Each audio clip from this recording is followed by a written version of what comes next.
नमस्ते, मैं Rajesh Kumar Kajla, faculty of physics under the education and metrology. आज ये आपको चीज़ दिख रही होगी, ट्रांसफॉर्मर के बारे में हम पढ़ेंगे। तो सबसे पहले जो ट्रांसफॉर्मर जनरेट किया गया था उसकी आपको एक फोटो झलक दिख रही होगी सामने।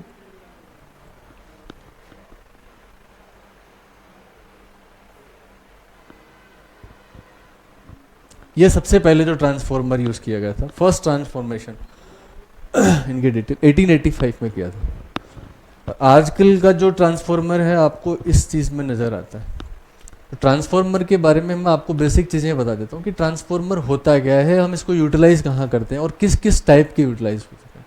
जनरली हम क्लासेस में पढ़ते हैं या बच्चे पढ़ते हैं कि ट्रांसफॉर्मर सिर्फ दो प्रकार के होते हैं, step up and step down. वो एक कैटेगरी है, किसके बेसिस पे? वोल्टेज के बेसिस पे बनेगी। वोल्टेज को हमें अप करना है या वोल्टेज को हमें डाउन करना है।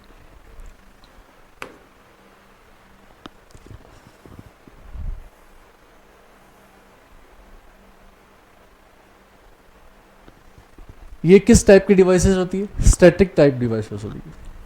द वर्ड ट्रांसफॉर्म, ट्रांसफॉर्म का मतलब होता है एक चीज से दूसरे के अंदर परिवर्तित करना है, उसको चेंजेस करना। उसको हम क्या कर सकते हैं? उसी के नाम से निकला हुआ है transform. Transformer is not an energy conversion device but it is device that change AC alternative power at one voltage level into the AC electrical. इसका एक बेसिकली एग्जांपल मैं आपको दूं। हमारे घरों के अंदर जो वोल्टेज आता है,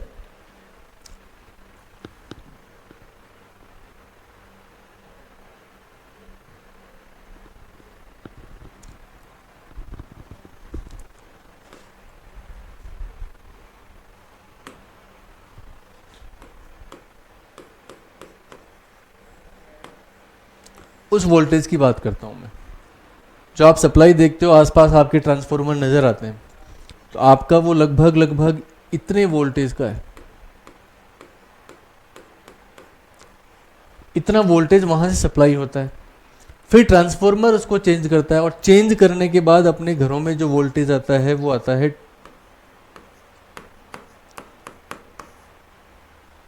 220 वोल्टेज। यानी ये हाई वोल्टेज है और ये क्या हो गया आपका? Low voltage. तो हाई वोल्टेज को किस में कन्वर्ट किया उस ट्रांसफॉर्मर ने? लो वोल्टेज के अंदर ट्रांसफर। अब इतना जो वोल्टेज है हमारे पास आता है। अब हम उसके बाद में हमारी जो नॉर्मल जो एसेसरीज हैं, वो जैसे मान लीजिए आपका फ़ोन हो गया, तो फ़ोन को चार्ज करने के लिए हमें चाहिए। अब उसके लिए भी इतना वोल्टेज नहीं चाहिए, उसके लिए भी हमें क्या चाहिए? छोटा वोल्टेज चाहिए, कम वोल्टेज चाहिए। तो जनरली आप उसके अंदर देखते हो 6 वोल्टेज से 6 वोल्टेज या 12 वोल्टेज इतना होना चाहिए। तो जो आपका चार्जर है उसके अंदर एक छोटा ट्रांसफॉर्मर और फीड किया होता है, वो इस वोल्टेज को कन्वर्ट करता है किसके अंदर? उससे कम वोल्टेज के अंदर वो कन्वर्ट करता है।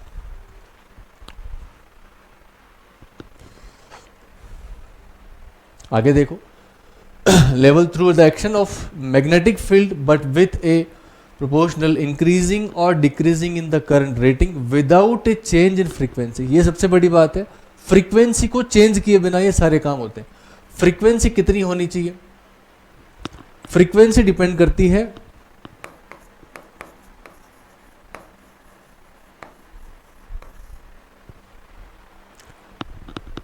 अल्टरनेटिंग करंट जो है हमारा, वो फ्लक्चुएट होता है इस प्रकार से।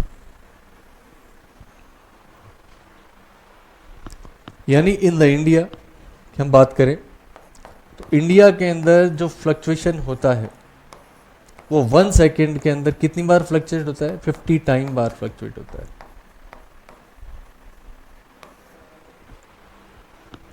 यानी ये अपना अप और उसके बाद में डाउन, तो यहां से सर्किट होकर के इस पॉइंट के ऊपर की पूरा होता है।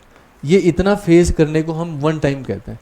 तो पूरा कितना टाइम होता है? 50 टाइम्स 1 सेकेंड के अंदर, यानी इतनी फास्ट। अब करंट की हम एक छोटा सा करंट का एग्जांपल हम और बताते हैं आपको। जनरली अमूमन होता है कि सर करंट की स्पीड कितनी होती है? मान लीजिए करंट चालू हुआ, यहाँ से सप्लाई चालू हुई और इंस्टेंट कुछ सेकंड के अंदर हम उसको देखते हैं कि सभी के पास पहुंच जाती है। तो जो स्पीड ऑफ लाइट है उसके कंपैरिजन में रखा जाता है करंट को।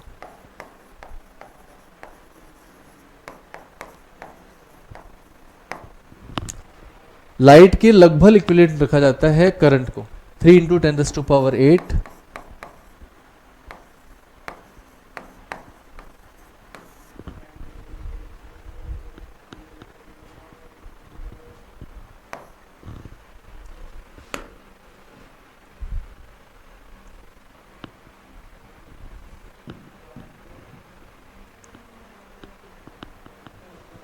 कितनी होती है, 3 इंटू 10⁸ मीटर पर सेकेंड। इतनी करंट की स्पीड होती है। जनरली हम स्पीड ऑफ लाइट के अकॉर्डिंग इसको रखा जाता है, क्योंकि इससे ज़्यादा कोई चीज़ हो नहीं सकती। तो फ्रीक्वेंसी का मतलब ये है कि एक बार लाइट ऑन होना और एक बार ऑफ होना, यानी ये कंप्लीट जो साइकिल कंप्लीट पूरा करती है, इस साइकिल को कितनी बार कंप्लीट करती है, 1 सेकेंड में 50 टाइम्स कंप्लीट करती है। तो यहाँ जो without a change in frequency लिखा है, इसका मतलब यह है कि वो अपनी फ्रीक्वेंसी के अंदर कोई चेंज नहीं करती, फ्रीक्वेंसी उसी हिसाब से चलती रहती है। It can be either to step up और स्टेप डाउन। स्टेप अप का मैंने जो एग्जांपल दिया था,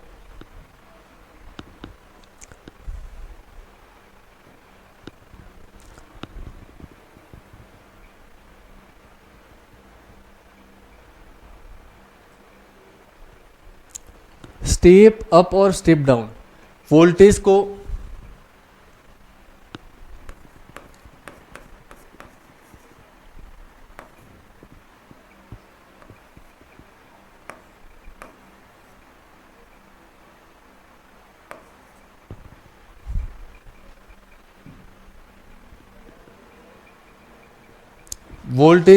हाई वोल्टेज को लो वोल्टेज में कन्वर्ट करना और लो वोल्टेज को हाई वोल्ट में कन्वर्ट करना, ये हम कहलाते हैं स्टेप अप और स्टेप डाउन। आगे देखो, the main principle of the operation of a transformer is mutual induction between two circuits which is linked by a common magnetic flux. इसमें दो चीजें निकल के आ रही हैं, पहला तो है म्यूचुअल इंडक्शन और दूसरा है कॉमन मैग्नेटिक फ्लक्स। फ्लक्स का तो अर्थ ये है कि आपके जो ये आपको देखो दिख रहा है इस प्रकार से, ये इसका इंटरनली पार्ट समझ लो आप, ये बाहर इस प्रकार से पूरा खोल होता है, ये अंदर का पार्ट हो गया, बीच में इसका स्पेस हो गया, और ये इसको कॉइल से इस प्रकार से पूरा क्या होता है, कपलिंग की हुई होती है पूरा कॉइल के साथ में इस प्रकार से। तो यहाँ पे ये होता है लीकेज फ्लक्स, प्राइमरी वाइंडिंग, ये इसके बाहर की कोर, ये सेकेंडरी वाइंडिंग, ये दो पार्ट हो गई, प्राइमरी वाइंडिंग हो गई और ये हो गई आपकी सेकेंडरी वाइंडिंग हो गई, और ये हो गया आपका इसका मेन पार्ट हो गया, मेन फ्लक्स।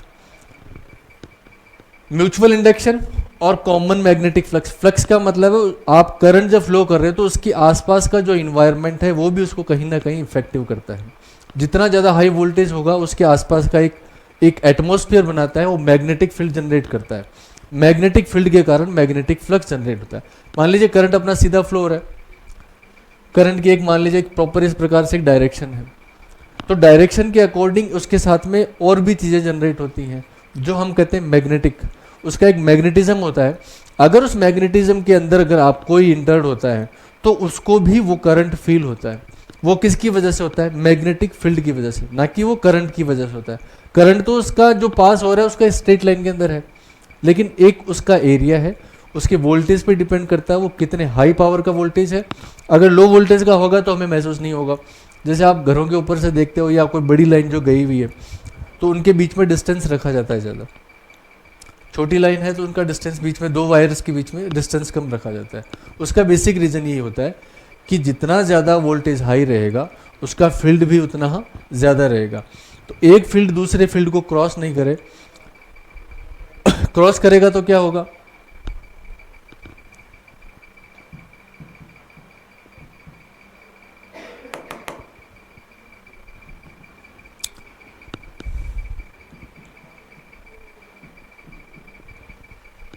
एक सेकंड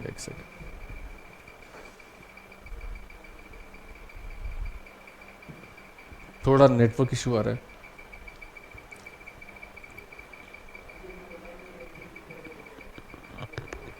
एक मिनट वापस।